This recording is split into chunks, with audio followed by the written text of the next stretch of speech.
a little bit tostada yung manok natin para mas masarap, especially if your chicken is not a native chicken, yung chicken natin. So ito yung mas maigi na gagawin. Hi guys, magluluto tayo ng tinolang manok today. So we're just doing this quick, okay? Kasi may trabaho ako tonight. So gusto ko lang ipakita yung mga ingredients ko. Hindi naman as in formal yung ang gagawin natin, kundi isang random lang na pagluluto, okay? And thank you for watching. So yung sa hot pan natin guys, lagyan lang natin ng olive oil. Dahil isusuti ko muna yung manok. So, painitin lang natin yan.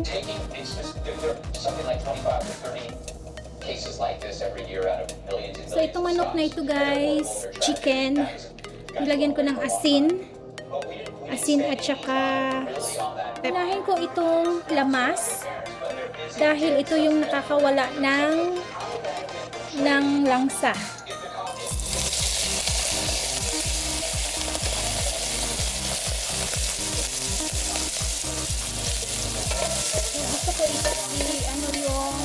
Ginger kasi masarap ang ginger. Isuti ko yung manok ko with this lamas.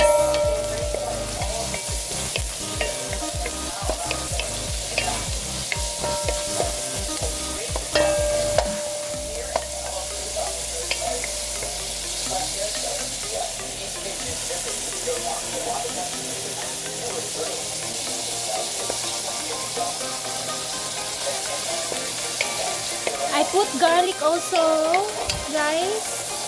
Kasi yung garlic din nakakadagdag din ng lasa, and of course nakakawala din ng amoy sa manok.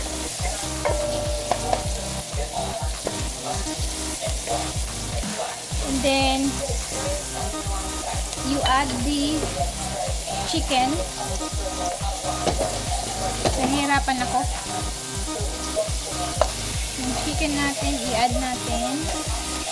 Kailangan hugasan yung chicken first, okay? And then put salt and pepper.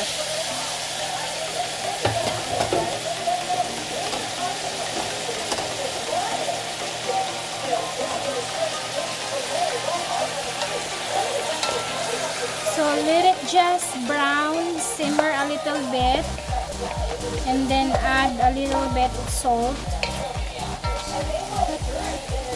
So takpan lang natin, okay?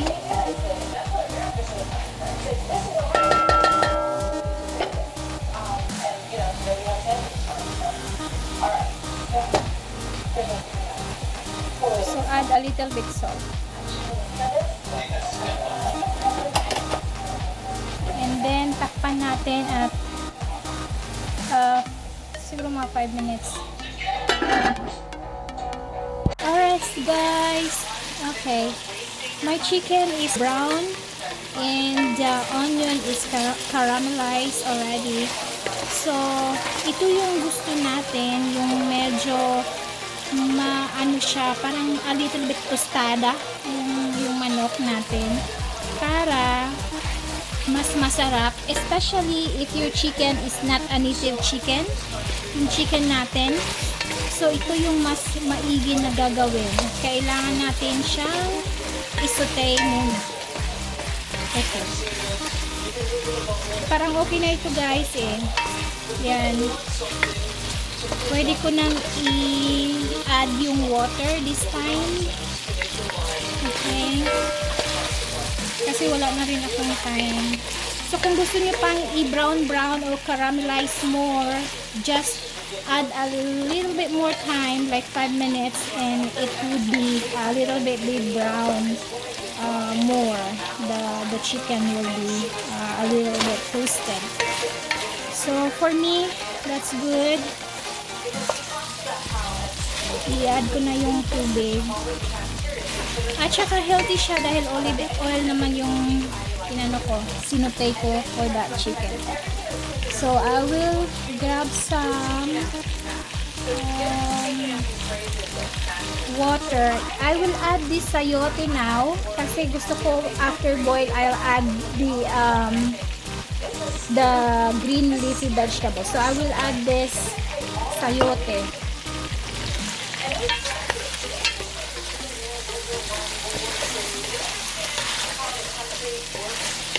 Yan, ang sarap, ang bango.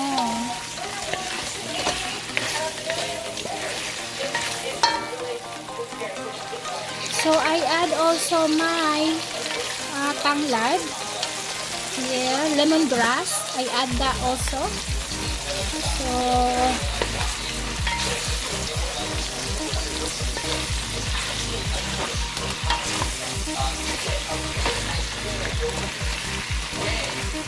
yeah, I add that lemongrass. So when we boil the water, you have more time to boil that lemongrass with the water.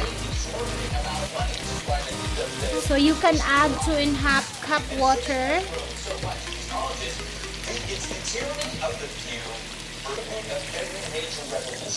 And so we can sit here and go like, yeah, it's okay. No, but this is how it starts. Yeah, the revolution starts in bread. It's already started. It's in corn. So let it boil, guys. Let it boil, and then we add our leafy vegetable. I have kangkong, malunggay, which is moringa, and then I put also my pepper that I just harvest. Also, everything is from my garden. Okay. I have my what you call this, yung siling dahon at saka yung hamutan, yung sweet baby. Alright guys, I add my moringa, green vegetable, kangkong, pepper, and tomato. I should saute the tomato with it, but that's okay. So this is the booster food for me.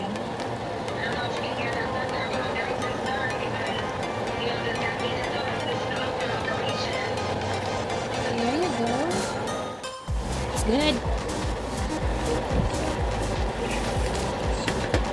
Alright. Let it boil, and now we have the chicken tinola, batchin style. Batsui.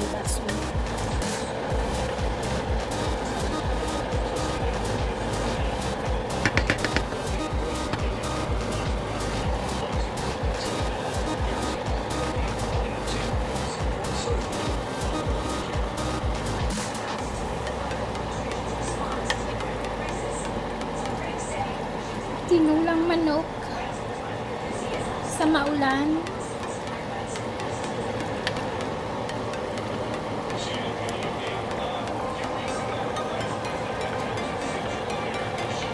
Sabaw pang pagatas. So guys, tapos na yung ating lutong tinola. So as now, I am wearing my uniform namin, get ready. So ito yung babaonin ko at work. Ito yung itsura.